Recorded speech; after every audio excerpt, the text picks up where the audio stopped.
আচ্ছা আপন, বিয়ের পর তুমি আমাকে কোথায় হানিমুনে নিয়ে যাবা? সুমাইয়া, তোমাকে নিয়ে আমি মালদ্বীপ যাব। কি বলো, মালদ্বীপ যাবা? সত্যি? হ্যাঁ সত্যি। এক্সকিউজ মি ভাই, এক্সকিউজ মি আপু, আপনাদের কি কিছু লাগবে? আমাদের ওইখানে একটা ছোটখাটো ফুচকার দোকান আছে, আপনারা কিছু অর্ডার দিবেন? পানি লাগবে? আমরা কিন্তু কেক এবং চকলেটও বিক্রি করি। আচ্ছা ঠিক আছে সুমাইয়া, তুমি কি খাবা অর্ডার দাও। আচ্ছা আপন, ঠিক আছে। ভাইয়া আপনি আমার জন্য। আরে নয়ন, তুমি এখানে? সুমায়া? কি ব্যাপার সুমাইয়া, তুমি কি ভাইয়াটাকে চিনো নাকি? হ্যাঁ মানে, তার মানে কি তুমি সবসময় এই এলাকায় আসতা? না মানে ওরকম কোনো ব্যাপার না। আরে ভাইয়া, ও এখানে সবসময় আসে না, আসলে আমরা দুজন একসাথে এক স্কুলে পড়তাম ছোটবেলায়। আরে বাহ, আপনারা দুজন এক স্কুলে লেখাপড়া করছেন, তাহলে ভালোই হলো, আমাদের সাথে বসেন, জয়েন হন। আর না না ভাইয়া, আমি আসলে বুঝতে পারবো না, আমার কাজ আছে অনেক, আমার অর্ডার নিতে হবে অনেক জায়গা। আরে ভাইয়া, কাজ তো অনেক করতে পারবেন, বসেন 10 মিনিট কথা বলি। আপন আবার নয়নকে বসতে কেন বলতেছে এই সময়? কি যে করি, আচ্ছা বসি। আচ্ছা ভাইয়া ঠিক আছে।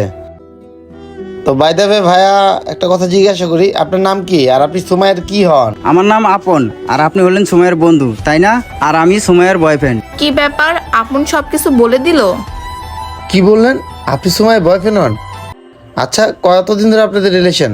এই তো বেশি দিন বয়স নেই আমাদের রিলেশন, 8 মাস হয়েছে, তাই না সুমাইয়া? হ্যাঁ মানে, হ্যাঁ আমাদের 8 মাস হয়েছে রিলেশনের, আমরা অনেক হ্যাপি আছি, আর আমাদের জন্য আপনারা দোয়া করবেন। ও ভালোই তো, আর অবশ্যই আপনাদের জন্য আমি মন থেকে দোয়া করবো।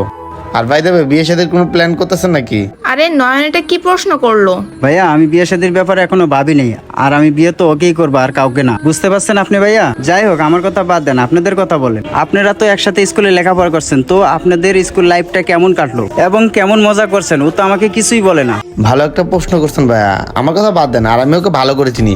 ও নিজের স্বপ্ন পূরণ করার জন্য যে কোনো কাজ করতে পারে, এবং কি ওর স্বপ্ন পূরণ করতে কেউ যদি ওকে বাধা দেয় না, তাকেও ছেড়ে দিতে ও দ্বিধাবোধ করে না। আরে নয়ন এসব কি বলতেছে? ও আরেকটা কথা, ও এমন একটা মেয়ে, ওর বিপদে যে ওকে হেল্প করবে তার সাথেও থাকবে, যেমন বিপদ শেষ ও তাকেও ছেড়ে দেবে। মানে কি বলতে চাচ্ছেন ভাইয়া আপনি? আরে ভাই, আমার বলার মানে কি, ওর স্বপ্ন পূরণ করার জন্য যে ওর পাশে থাকবে তার সাথেও থাকবে, আর যদি স্বপ্ন পূরণ করার জন্য ওকে কেউ হেল্প না করে তার সাথেও থাকবে না। এটা তো সবাই, এটা আপনিও আমিও, তাই না? হ্যাঁ আপনি ঠিকই বলছেন, ইনশাল্লাহ আমি ওর সব স্বপ্ন পূরণ করার চেষ্টা করবো। রিয়া আমার কাছে যখনই যেটা চাবে তখনই সেটা দেওয়ার চেষ্টা করবো। আর আমি টাকা পয়সা কার জন্য কামাই? ওর জন্য কামাই, ও ছাড়া এই দুনিয়াতে আমার আর কেউ নাই, আর আমার যা আছে সবই তো ওর, তাই না? আর আমি রিয়াকে মন থেকে ভালোবাসি।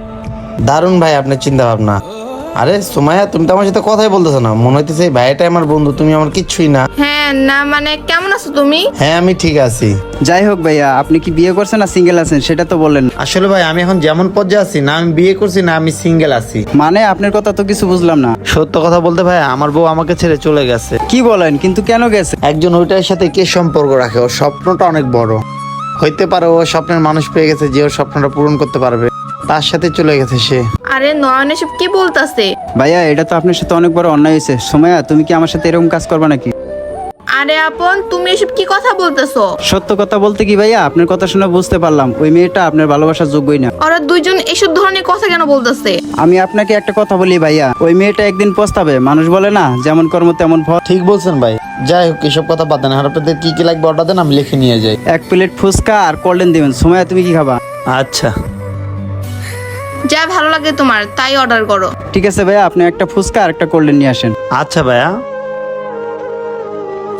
সুমাইয়া দেখছো তোমার ফ্রেন্ডের সাথে তার ওয়াইফ কি কাজটা করলো? আমি এখন কি বলবো ওকে? ওনার মনটা ভেঙে দিল, বুঝলাম না, কিছু টাকার জন্য। চলো, তোমার ফ্রেন্ড তোমাকে এটা গিফট করছে, আর আমি খাবার বিলটা দিয়ে আসছি। আচ্ছা ঠিক আছে, তুমি সামনে যাও, আমি ওকে বাই বলে আসতেছি। ঠিক আছে, তুমি একটু চালু আইসো। ঠিক আছে। নয়নের কাছে যাই এখন ক্ষমা চাই। নয়ন প্লিজ, তুমি আমাকে মাফ করে দাও। কি, তোমাকে আমি মাফ করে দেবো? তুমি আমাকে 8 মাস ধরে ঠকাচ্ছ, আজকে তো তোমাকে হাতে নাতে আমি ধরেই ফেললাম। এসব দেখার পর তুমি এখন আমাকে বলতেছো আমাকে মাফ করে দাও? সত্য কথা বলতে, আজকে যদি আমি তোমার এই ঘটনা না দেখতাম না, তাহলে কখনো জানতে পারতাম না যে তুমি আমাকে সবসময় ঠকাচ্ছ। নয়ন, আমি তোমাকে কথা দিলাম আমি আজকে ওকে ছেড়ে দিব। কি, তুমি ওকে ছেড়ে দেবা? তুমি ওকে ছেড়ে দিলে তুমি কার কাছে থাকবা? মানে কি বলতে চাচ্ছ তুমি? মানে বুঝো না, অলরেডি আমি তোমাকে ছেড়ে দিছি, তুমি তোমার এই মুখ নিয়ে কখনো আমার পাশের সামনে আসবে না। আর ভাই দেবে, তুমি যা চাইছিলে তা তো পেয়েই গেছো, টাকা হলো একটা বয়ফ্রেন্ড পাইছে, তোমার সব স্বপ্নই সে পূরণ করবে।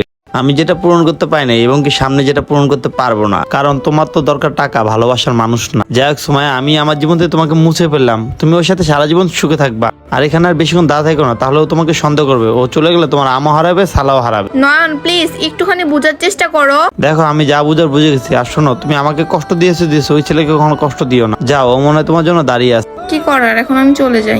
বন্ধুরা আপনারা যাকে ভালোবাসবেন তাকে সুখে থাকতে দিবেন, আর আমাদের এই ভিডিওটা ভালো লেগে থাকলে অবশ্যই টাইম লাইনে পাঠিয়ে দিবেন। ধন্যবাদ সবাইকে ভিডিও দেখার জন্য।